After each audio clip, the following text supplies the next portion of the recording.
Second part is the zone setting. And now this is the most important part because we will draw it one by one as we did in our presentation. So first I will add a new zone, as you can see, and this zone I will rename it to be zone 1, and you can edit this label, as you can see. And here you will find you have to define the type of this zone 1. We have different types of zones. Tripping zone, which is zone 1 and zone 2 and zone 3. So you expected a trip time when you inject in this impedance plane. Okay.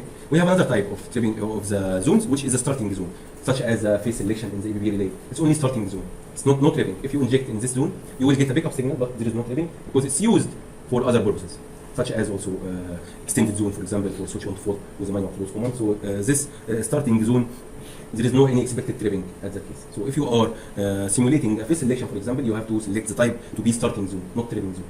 The third type is the extended zone, which is occasionally be activated, depends on some events. For example, if we are testing a switch on to fault and we have Z1B to activate this switch on to fault, and this Z1B will be activated by the manual close command. Otherwise, it will not be activated. So it's occasionally activated. So you can use it as extended. Okay. The fourth one, which is non-tripping, like the load encroachment. There is no tripping and no starting. It's non-directional. Okay. So this is the fourth type. And then you have to select the fault loop and make sure if you have a different reach for the resistive and the reactive reach from the line to ground to the line to line, you have here to select line to earth, and then you draw the line to earth individually, and then you can draw also the line to line. But hence we are having the same result, the same R reach and the same X reach in line to line and line to ground, so no need to do a segregate. You can make it for all fault loop. Which here. So it will work for all fault loop. How do you make sure about this? I have to make all fault loop or make two duplicate, one for line to ground and one for line to line. If you checking the setting here in the relay, for example, the zone 1, as you can see here, the zone 1 resistance for face-to-face fault is 2.9, and the resistance for face-to-earth fault is 2.9, so there is no difference. So the same resistive reach, the same reactive reach, so there is no need to duplicate and make one zone for line to ground and the other zone for line to line, as you see in our presentation, which is represented by the dotted line and the solid line. Okay? Okay? This is the main difference. So you can make sure if you have this line to ground is more than line to line, so you should make one zone for line to line with special coordinates for sure, and one zone for line to ground with a special coordinates based on the setting. Okay?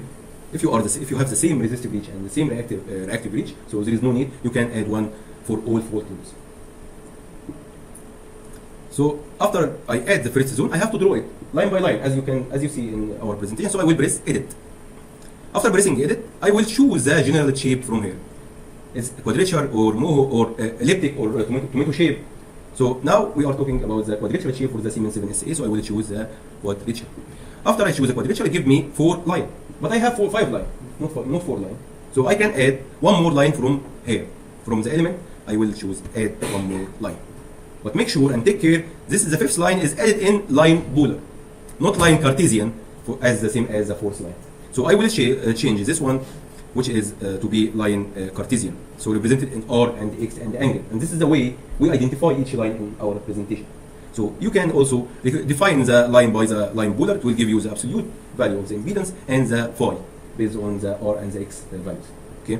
So to make it easy for you, just make it Cartesian, and we will represent the line by R and the X and the line angle.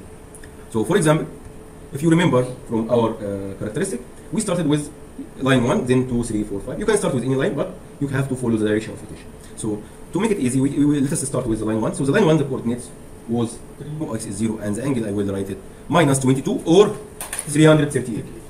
So I will write it minus 22. So this is the first line. Okay, now it's getting blue. The second line, which is this one, is intersect with R at 2.9, x is 0, and the angle is the line angle, which is 64. So this is now the line 2. And as you can see, the intersection here, if you see the R axis, it corresponds to 2.9. Okay? Then the line 3, what is the coordinates of the line 3? You didn't remember. 6 ohm. No problem, just you get the concept. No problem about the values, because these values can be changed. And the angle is 180. So I will keep it like this. So it's intersect with the x at 6 ohm and with angle 180 degree. So the line 4 will intersect with minus R, yes. And the R here is 2.9. So this one will be minus 2.9. The x is 0 and the angle is plus 64, so 244. 245. 80 plus Plus line angle, plus 64. Oh, yes, 0, 0, and the angle is. Here is the quadrature, as you can see now. I think now it's clear for all of you. This is we complete the 5 lines, so we have the quadrature of the zone 1. Okay? Then I will press OK. Here I have to configure the trip time of the zone 1. So the zone 1 should be instantaneous. But because I have the minimum trip time for the rotation relay, suppose it 25 milliseconds or 30 milliseconds, I will put it 30 milliseconds. Okay? So the zone 1 now is trip time is 30 milliseconds because of the minimum trip time. Because it's no way to getting 0. There is a minimum trip time. Okay? Then this is the zone 1. And here you have to define the tolerance of the impedance in relative and in absolute. So let us make it 5% and 50 milliohm. Okay, this is the zone 1. I need to duplicate and draw the zone 2. No need to start from scratch. You can take copy from zone 1 and then you can press paste.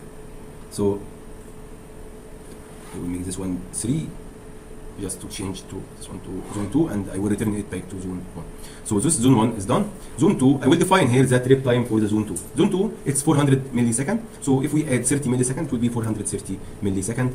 And we can define the tolerance of the impedance in relative and in absolute values.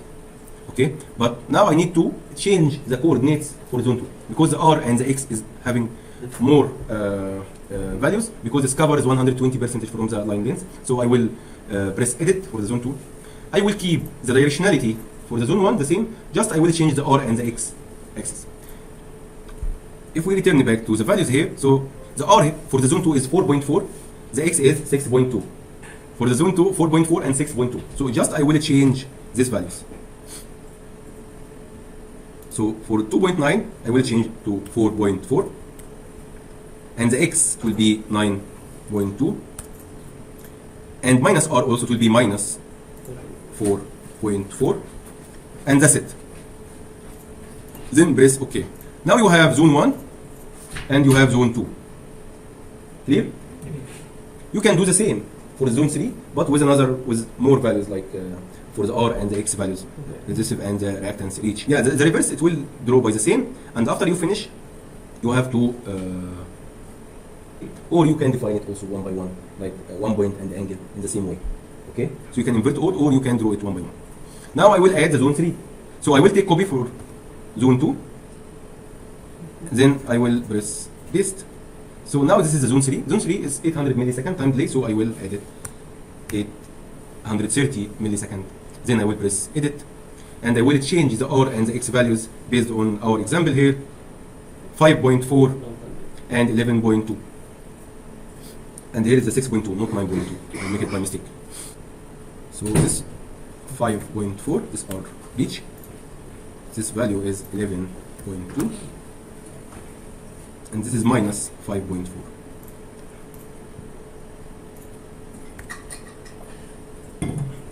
So now we have zone 1, zone 2, zone 3. Okay, clear? After you finish this zone setting, you just press OK. Then press OK. This is the first part, which is test object part.